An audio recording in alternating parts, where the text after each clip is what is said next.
হযরত মুহাম্মদ মুস্তাফা সাল্লাল্লাহু আলাইহি ওয়াসাল্লাম পৃথিবীর বুকে শান্তি প্রতিষ্ঠা করে দেখিয়ে দিয়েছেন। আমরা সেই শান্তি প্রতিষ্ঠার লগ্নে কাজ করে চলছি।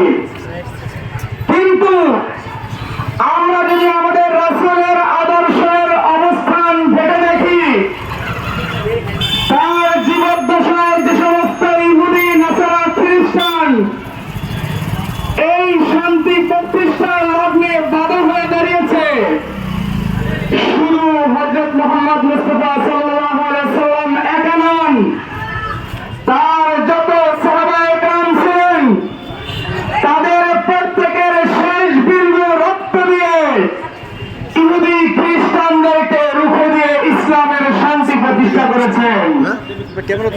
আমি আমার ধর্মপ্রাণ মুসলমান ভাইদেরকে উদ্দেশ্য করে বলতে চাই, আমরা শান্তি প্রতিষ্ঠার লগ্নে যারা আমাদের দিকে আঙ্গুল করে তাকায়, যারা ইসলামকে পৃথিবীর বুক থেকে নিশ্চিহ্ন করে দিতে চায়, আমরাও সেখানে রাসূলের আদর্শ অনুযায়ী তাদের জন্য যুদ্ধে নেমে যাওয়ার জন্য যদি ডাক আসে এক মুহূর্তেও বিলম্ব করব না। আমরা আজকে এখানে আমাদের ছোট ছোট ছেলেদেরকে নিয়ে একত্রিত হয়েছি। এটার ভিতরে অনেকের প্রশ্ন জাগতে পারে, ছোট বাচ্চাদেরকে কেন আনা হয়েছে? আপনারা ফিলিস্তিনের মধ্যে দেখেছেন, আপনি আমি দিন যায় রাত যায় এসি ফ্যানের নিচে ঘুমাই, সেখানে আমাদের ফিলিস্তিনের ছোট ছোট বাচ্চাদেরকে কাপড় পরানোর জন্য পর্যন্ত তারা আলাদা আলাদা কাপড়ের ব্যবস্থা করতে পারতেছে না। আমরা রাসূলের আদর্শ অনুসরণ করি, আমরা যদি শুধুমাত্র মিষ্টি খাওয়া আদর্শকে ধরে নেই, তাহলে আপনি কান খাড়া করে শুনে রাখুন, আজকে ফিলিস্তিনে বোমা বিস্ফোরণ হওয়াতে ফিলিস্তিনি ছোট বাচ্চাদের হাত পুড়ে যায়, 2 দিন 3 দিন বছর না যেতে না যেতেই আপনি সতর্ক না হলে আপনার সন্তানের একই অবস্থাই হবে।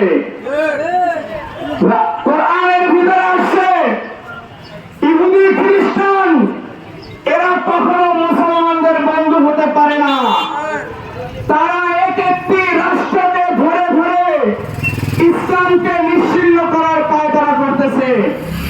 আমি আপনাদের সজাগ দৃষ্টি করার জন্য বলে যেতে চাই, আপনার সন্তান ঘুমায় ওঠার আগে, আপনার স্ত্রী বিভৎস অবস্থায় নির্যাতিত হওয়ার আগে, আপনার বাড়িঘর অবস্থান সবকিছু নিচ্ছিন্ন হওয়ার আগে আপনি যে কালেমা পড়েছেন লা ইলাহা ইল্লাল্লাহ মুহাম্মাদুর রাসূলুল্লাহ, এই কালেমা যেটা আমরা মাথায় বেঁধে দাঁড়িয়েছি, এটার মহত্বকে বিবেচনা করে কোরআনের ভিতরে যে জিহাদের কথা আসছে, সেই জিহাদের জন্য মানসিকভাবে প্রস্তুতি নেই।